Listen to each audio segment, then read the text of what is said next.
ഇത് കുറച്ച് ദിവസം മുന്നത്തെ ഒരു വീഡിയോ ആണ് കേട്ടോ. അപ്പോൾ എനിക്ക് കുറച്ച് തുണികളൊക്കെ അത്യാവശ്യം വെയിലൊക്കെ കിട്ടിയപ്പോൾ തുണികളൊക്കെ ഉണങ്ങി കിട്ടിയിട്ടുണ്ടായിരുന്നു. പക്ഷേ അതായത് ഫുള്ളായിട്ട് ഉണങ്ങിയിട്ടുണ്ടായിരുന്നില്ല.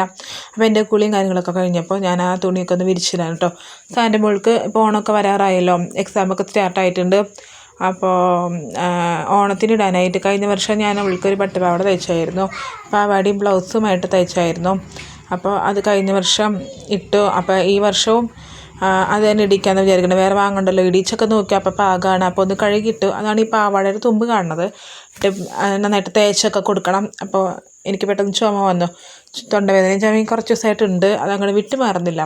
രാത്രി ആകുമ്പോഴാണ് ചുമ കൂടുതലായിട്ട് വരിക. ഒരു 12 മണി 1 മണിയൊക്കെ ആകുമ്പോൾ ഞാൻ കിടന്ന് ചുമയ്ക്കും. അപ്പോൾ ഇത്തിരി വെള്ളം എടുത്ത് കുടിക്കും, പിന്നെ വീണ്ടും കിടന്ന് ഉറങ്ങും. അങ്ങനെയാണ്. അപ്പോൾ തീയൊക്കെ അവിടെ സെറ്റാക്കി കത്തിച്ച് വെച്ചിട്ടുണ്ട്. അപ്പോൾ ചോറൊക്കെ തിളപ്പിക്കാനായിട്ട് വോയിസ് കൊടുക്കുമ്പോൾ പോലും ചെറിയൊരു ചുമ വന്നു, തൊണ്ടയ്ക്കൊരു ചെറിയൊരു കിച്ചൊക്കെ ഉണ്ട് കേട്ടോ. അപ്പോൾ അങ്ങനെയൊക്കെ ലേഹ്യം കാര്യങ്ങളൊക്കെ ഉണ്ട്. അപ്പോൾ അതൊക്കെ കഴിച്ചായിരുന്നു.